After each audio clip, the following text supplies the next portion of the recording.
prends le métro, etc. Non, le deuxième jour, voilà. Deuxième jour, voilà, je prends le métro, je rentre du travail à peu près à 23h. J'avais fini tard. Je rentre du travail à 23h, etc. Et je vois le climat, il est différent. Vous voyez, je vois le climat. Déjà que la journée, c'est un peu bresson. La journée, déjà, c'est un peu bizarre. Mais alors la nuit là-bas, quand je dis c'est ghetto, c'est ghetto. Donc j'arrive, je prends le métro, etc. Et sur le trajet, je vous dis bien 3 fois.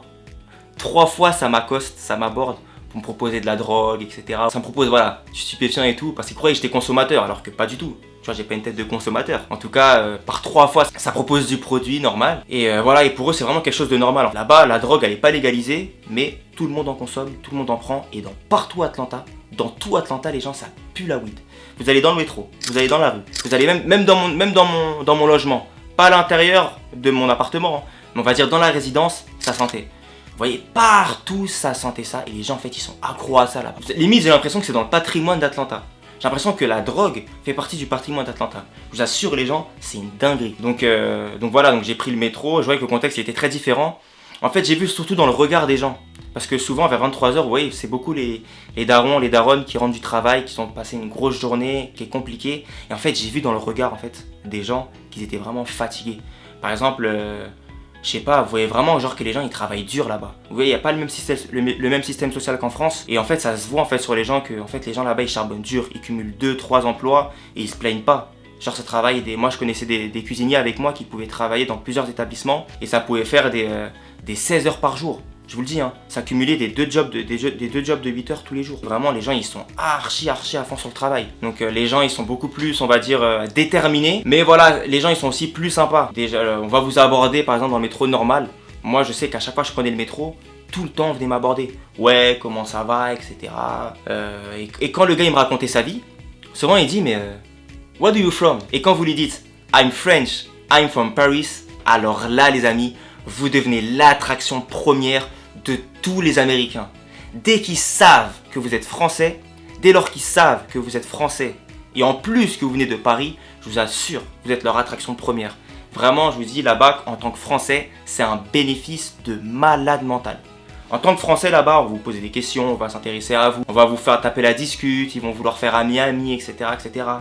Et vraiment, en fait, en tant que français, on se rend compte que c'est vraiment un bénéfice aux yeux des Américains. Et ils kiffent l'accent français.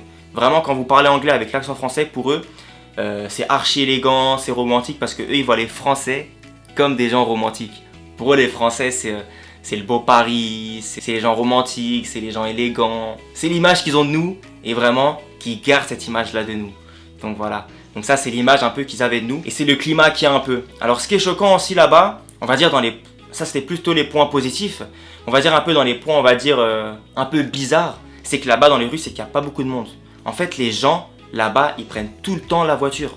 Vous verrez personne marcher normal dans les rues. Moi, je marchais dans les rues, je voyais quasiment personne. Les seuls endroits où je voyais du monde, c'était soit quand j'allais dans plein centre d'Atlanta parce qu'il y avait une université qui s'appelait Georgia State.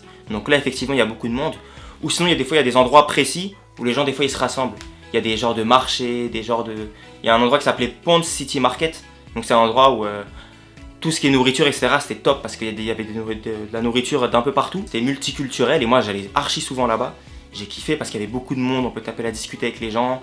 Il y avait aussi la Beltline. Donc en fait la Beltline c'est un genre de chemin qui traverse tout Atlanta. Et il y a énormément de monde là-bas qui court, des gens qui sortent entre amis là-bas. Donc c'était assez sympa. Il y a aussi Piedmont Park. Les parcs aussi c'est un endroit où les gens aussi se rassemblent. Donc les gens aussi là-bas ils font du sport, ils font du baseball, ils font du foot. Il y avait beaucoup de baseball là-bas. Il y avait du foot. Il y avait du basket, ils font tous les sports là-bas. Ils font tous les sports. Et aussi les gens, il y a un sport que j'ai vraiment kiffé là-bas. J'ai pu en faire une fois parce qu'on m'a proposé d'en faire. C'est le touchball. Parce que j'arrive une fois à Piedmont Park, vous voyez, normal pour faire du foot. Et on me propose un jour, viens faire du touchball et tout, il nous manque un joueur. J'ai fait, faut faire connaissance avec les gens. Je me dis, c'est un moyen de faire connaissance. Donc j'ai dit, ok, let's go pour le touchball. On m'explique un peu les règles.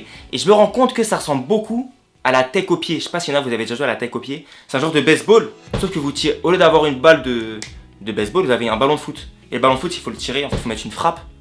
Et après, il faut faire le tour. Vous voyez, le tour de l'équipe adverse, le tour du terrain, sans que l'équipe adverse, en fait, elle vous touche ou elle vous renvoie la balle à la personne qui est placée au milieu, qui est le chien, on va dire, comme ça. C'est comme ça qu'on appelle au baseball. Et par rapport aux températures là-bas, donc Atlanta, c'est le sud-est des États-Unis. Et au sud des États-Unis, il fait vraiment chaud. Donc il faisait souvent des 35 degrés. En moyenne, c'est du 32 à 35 degrés en moyenne à peu près. Même des fois, ça pouvait monter à 38 degrés. Donc il faisait très chaud. Et les chaleurs, en fait, souvent, quand on vous met 30 degrés, la température ressentie, souvent, elle est supérieure. Voilà, donc quand on vous met par exemple 30 degrés, très souvent, en fait, le ressenti, il est à 35. Quand on vous met 35, le ressenti, il est à 40. Donc il fallait faire attention. Et aussi, une chose que j'avais pas prévue, c'est que non seulement quand il fait chaud, il fait plus chaud qu'ici en France, mais que quand il y a une pluie ou quand il y a une tempête, la pluie, elle est multipliée par 10 par rapport à la France. Moi, je m'en souviens, je vous dis, les tempêtes là-bas, quand je dis il y a des tornades et des tempêtes, c'est la vérité. Les pluies là-bas, elles sont monstrueuses. Une fois, j'en ai goûté à une. Je suis parti m'entraîner un matin, je crois qu'il devait être 8h du matin ou 7h du matin, et je me suis mangé une grosse pluie de malade mental.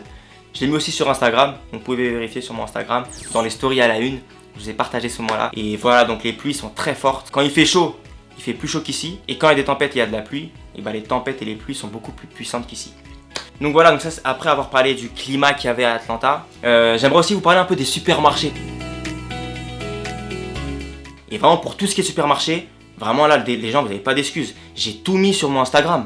Regardez dans mon Instagram les stories, les stories passées là, les stories à la une. Vous verrez qu'il y a Atlanta partie 1, Atlanta partie 2 et Atlanta partie 3. Et j'ai tout mis là-dessus. Donc mon Instagram est juste là. Allez-y, cliquez et regardez les stories. Donc en parlant des supermarchés là-bas, ça m'a fait un choc. Ce qui m'a fait un choc vraiment, c'était les prix. Parce que les prix sont archi chers. Et moi, comme j'étais en plein centre-ville, les gros supermarchés, ils sont pas si proches. J'avais des supermarchés, on va dire, de proximité, qui s'appelaient Publix. Et encore, j'ai proximité, j'en avais pour 20 minutes de marche ou 25 minutes de marche. Donc ouais, vous pouvez voir que c'était archi tendu. Et c'était super cher. Quand je vous dis c'était super cher, c'était super cher. Un paquet de céréales, ça pouvait valoir 5-6 dollars. Facile. Une bouteille d'eau, 2 dollars. 3 dollars. Facile. Je vous assure. Et en fait, pour moi, c'était pas possible. Parce que j'avais pas reçu mon salaire. Et j'avais pas, on va dire, les moyens de vivre 2 mois en payant ma nourriture à des prix comme ça. C'était pas possible. Parce que moi, je faisais des sorties, je visitais la ville, etc. Enfin, vous voyez, c'était pas possible. Donc, ce que j'ai fait, c'est que j'ai choisi un supermarché, un gros supermarché. C'est l'équivalent du Carrefour en France. Ça s'appelle Walmart. Walmart, c'est l'enseigne numéro 1 américaine de distribution alimentaire. Je crois qu'ils sont numéro 1 si je ne me trompe pas. Et en fait, là-bas, les prix sont moins chers, du coup. C'est l'équivalent un peu comme Carrefour. Sauf que Carrefour, c'est pas forcément le moins cher. Mais voilà, là-bas, pour eux, c'est le moins cher.